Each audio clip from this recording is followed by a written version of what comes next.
বিকেলে বা সন্ধ্যের চায়ের আড্ডায় সাথে যদি থাকে গরম গরম চিকেন পকোড়া, তাহলে চায়ের আড্ডাটা একদম জমেই ওঠে। কিভাবে কম চিকেন ব্যবহার করে অনেকগুলি চিকেন পকোড়া সহজেই বাড়িতে তৈরি করে নেওয়া যায়, তারই একটি সহজ রেসিপি নিয়ে আমি হাজির হয়েছি।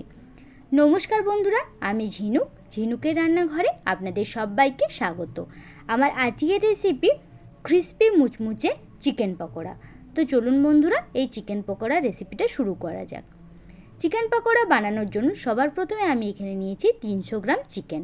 আমি এখানে উইথ বোন চিকেনই ব্যবহার করেছি, আপনারা চাইলে বোনলেস চিকেনও ব্যবহার করতে পারেন। এবারে চিকেনটাকে ম্যারিনেট করব।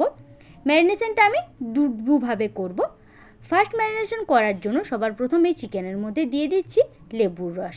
আমি একটা লেবুর 2টো স্লাইস এখানে ব্যবহার করছি। লেবুর রসটা দিলে কিন্তু চিকেন পকোড়ার টেস্টটা খুবই ভালো আসে।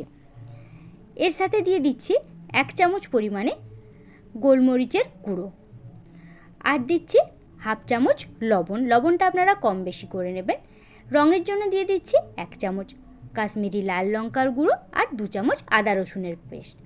ব্যাস, এখানে আর কিছুই লাগছে না। হাত দিয়ে খুব ভালো করে মিশিয়ে নিলেই আমাদের ফার্স্ট ম্যারিনেশনটা কমপ্লিট হয়ে যাবে। এখন ঢাকা দিয়ে রেস্টে দেব 10 মিনিটের জন্য। ফিরে এলাম 10 মিনিট পরে। এবারে চামচের সাহায্যে চিকেনটাকে আরও একবার খুব ভালো করে মিশিয়ে নিচ্ছি। এখন সেকেন্ড ম্যারিনেশন করার জন্য এই চিকেনের মধ্যে আমি এবারে দিয়ে দেব একটা ডিম। ডিমটা দিলে চিকেনটা খুবই স্মুথ হয়। আপনারা চাইলে ডিমটা ব্যবহার করতেও পারেন বা অ্যাভয়েডও করতে পারেন। এখন বাইন্ডিংয়ের জন্য দিয়ে দিচ্ছি 2 চামচ কর্নফ্লাওয়ার, আর এর সাথেই দিয়ে দিচ্ছি 1 চামচ পরিমাণে বেসন। ব্যাস, আর এখানে আমাদের কিছুই ব্যবহার হচ্ছে না।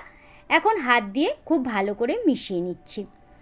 যদি এই ম্যারিনেশনটা আপনাদের পাতলা মনে হয়, সেক্ষেত্রে আপনারা চাইলে আরও একটু কর্নফ্লাওয়ার এখানে অ্যাড করতে পারেন। খুব ভালো করে একবার মিশিয়ে নিচ্ছি। দেখুন, মেশানো হয়ে যাওয়ার পরে বাইন্ডিংটা আমার একটু পাতলা মনে হয়েছে, তাই আরও 1.5 চামচ পরিমাণে কর্নফ্লাওয়ার এখানে অ্যাড করলাম। এবারে কর্নফ্লাওয়ারটা দিয়ে খুব ভালো করে আবারও একবার চিকেনের সাথে মাখিয়ে নিচ্ছি। চিকেনটা খুব ভালো করে আমি মাখিয়ে নিয়েছি। এখন চিকেনটাকে ভেজে নেব। পকোড়াগুলো ভাজার জন্য আমি আগে থেকেই কড়াইতে তেল দিয়ে দিয়েছি। তেলটা কিন্তু খুব বেশি গরম করবেন না, হালকা উষ্ণ হলেই একে একে চিকেন পকোড়াগুলো এইভাবে দিয়ে দেবেন। এখন গ্যাসের ফ্লেমটা লোতে রেখে মিনিট 5-7 সময় নিয়ে খুব ভালো করে ভেজে নিতে হবে। তেলটা যদি অতিরিক্ত গরম করে নেন, সেক্ষেত্রে কিন্তু চিকেন পকোড়াগুলো বাইরে থেকে রং ধরে যাবে, কিন্তু ভেতর থেকে কাঁচা থাকবে। তাই অবশ্যই গ্যাসের ফ্লেমটা লোতে দিয়ে আপনারা একটু সময় নিয়ে খুব ভালো করে ভেজে নেবেন। যখন দেখবেন এরকম সুন্দর একটা কালার চলে এসছে, তখন চিকেন পকোড়াগুলো একদমই ভাজা হয়ে গেছে। উঠিয়ে নিয়ে এবারে প্লেটের মধ্যে আমি রেখে দিচ্ছি।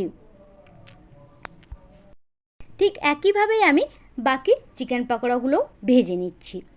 এই চিকেন পকোড়াগুলো তৈরি করতে খুব বেশি সময় লাগে না, অল্প কিছুক্ষণের মধ্যেই একসাথে অনেকগুলোই চিকেন পকোড়া তৈরি করে নেওয়া যায়। এই চিকেন পকোড়াগুলো বাইরে থেকে হয় ক্রিস্পি আর ভেতর থেকে একদমই জুসি।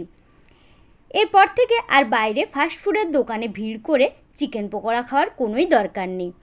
এইভাবে একবার বাড়িতেই বানিয়ে নিতে পারলেই অল্প খরচের মধ্যে অনেকগুলি চিকেন পকোড়া সহজেই তৈরি করে নিতে পারবেন। একে একে একইভাবেই আমি সমস্ত চিকেন পকোড়াগুলো এখানে ভেজে নিচ্ছি। আর ভেজে নেওয়া হয়ে গেলে গরম গরম চায়ের সাথে সার্ভ করতে পারবেন। আমার আজকের এই চিকেন পকোড়ার রেসিপিটা আপনাদের কেমন লাগলো কমেন্টে লিখে আমাকে অবশ্যই জানাবেন। যারা আমার চ্যানেলে নতুন বন্ধু হয়েছো তাদেরকে অসংখ্য ধন্যবাদ, আর যারা এখনও আমার চ্যানেলটাকে সাবস্ক্রাইব করনি তাদেরকে সাবস্ক্রাইব করার জন্য অনুরোধ রইল। আমার আজকের এই চিকেন পকোড়ার রেসিপিটা যদি আপনাদের ভালো লেগে থাকে, আমার চ্যানেলটাকে সাবস্ক্রাইব করার অনুরোধ রইল, আর পাশে থাকা বেল আইকনটিতে ক্লিক করবেন, যাতে আমি যখন কোনো নতুন ভিডিও দেব নোটিফিকেশান সবার আগে আপনাদের ফোনেই যায়। এই চিকেন পকোড়াগুলো পেঁয়াজ কুচি আর সসের সাথে আপনারা পরিবেশন করতে পারেন।